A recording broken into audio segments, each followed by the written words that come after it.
नमस्कार, मी लतिका। जेवताना तोंडी लावायसाठी एक तुम्हाला चटणीचा प्रकार दाखवते। त्यासाठी बघा आपल्याला जरुरी आहे जास्त कढीपत्ता। तर ह्या 2 कांड्या घेतल्यात बघा कढीपत्त्याच्या, स्वच्छ धुवून घेतलेले आहेत। ही बिन तिखटाची हिरवा मिरची जास्त घेतली तरी चालेल किंवा तुमच्या हिशोबाने किती घ्यायची तेवढी घेतली तरी चालू शकतं। कोथिंबीर घेतलेली आहे, अर्धा चमचा जिरं आहे, चवीपुरतं मीठ आहे। मोठ्या मिठाचा वापर केला तुम्ही छोट्या केला तरी चालेल। एक मोठ्या आकाराचा कांदा बघा मी तुकडे करून घेतलेले आणि एक गड्डी लसूण आहे, म्हणजे 10 ते 12 पाकळ्या लसणाच्या आहेत। आता आपण काय करणार आहे, चॉपर मध्ये करणार आहे। तर तुम्ही मिक्सर मध्ये पण केलं तर चालेल, पण जास्त आपल्याला हे बारीक नाही करायचं। तर ह्याच्यामध्ये मिरच्या ह्यातल्या 2-3 पाकळ्या मी ठेवणार आहे लसणाच्या, कढीपत्ता आणि कोथिंबीर बघा फुलाची कोथिंबीर आहे।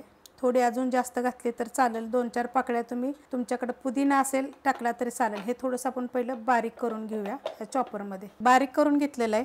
अशा प्रकारे बघा बारीक झालेला। त्याच्यामध्ये आपल्याला कांदा टाकायचा, त्यामुळे मी एकदम पण बारीक केलेलं नाहीये।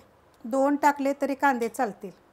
चवीप्रमाणे मीठ आणि थोडंसं जिरं ठेवायचे, एकदम 4-5 दाणे असे ठेवायचे जिऱ्याचे। आणि आता हे पण आपण बारीक करून घेऊया। बारीक करून घेतलेलं आहे बघा, अशा पद्धतीत बारीक झालेलं आहे। आता ह्यामध्ये बघा आपल्याला ही चिंच टाकायची, मी भिजत घातली होती। स्वच्छ धुवायची आणि भिजत घालायच्यात। बी वगैरे असलं तर काढा आणि थोडंसं पाणी टाकायचं, काढाय घालायच्यात, जास्त नाही घालायचं, थोडंसं। आणि परत आपण फिरवून घेऊया। जास्त चिंच भिजली त्यामुळे जास्त ही करायची गरज नाहीये त्याला। चिंच टाकल्यावर बारीक केलेलं आहे बघा, एकदम बारीक झालेलं आहे। आता हे मी वाडग्यात काढून घेते। वाडग्यामध्ये बघा काढून घेतलेलं आहे। तर अशा पद्धतीत होतं बघा। ह्याच्यापेक्षा थोडंसं जरी मोठं ठेवलं तरी चालेल, पण एवढं जर बारीक ठेवलं ना तरी चालेल। हे तुम्ही वरण भाताबर, भाकरीवर, चपातीवर खाऊ शकता। वरण भाताबर तर एकच नंबर लागते तोंडी लावायला। तेल ठेवले बघा गरम करायला। त्याच्यामध्ये ह्या 4 लसणाच्या पाकळ्या मी अशा कुटलेल्या आहेत, कुटून घ्यायचे, असे बारीक तुकडे करून घ्यायचे।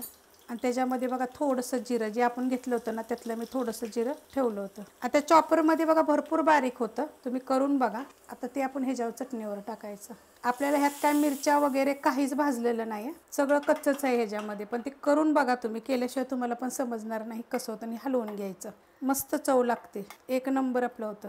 फक्त मिरचीचं प्रमाण तुमच्याप्रमाणे, तुमच्याकडे थोडा पुदिना असेल तर पुदिना पण तुम्ही टाकू शकता। अशा पद्धतीने करून बघा। रेसिपी आवडली की लाईक करा, सबस्क्राईब करा, कमेंट करा आणि शेअर बी करा।